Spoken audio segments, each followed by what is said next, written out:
Sa 20 years kong pagtatrabaho sa abroad, marami akong kinailangang isakripisyo.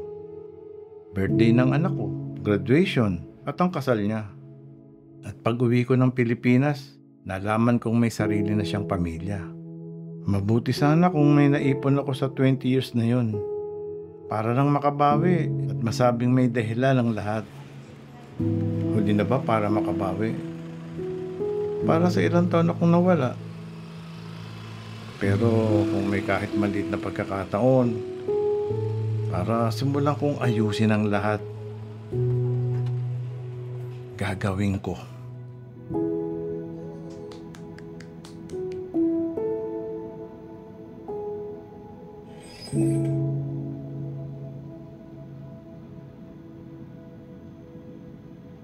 Lolo!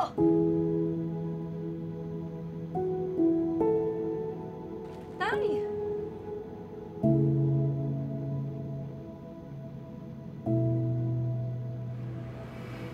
Pa, happy birthday, nak.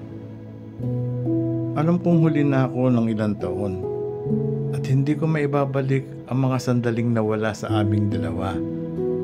Pero sana alam niya, lahat pa rin ang hiling niya sa akin, pangako kong itupad.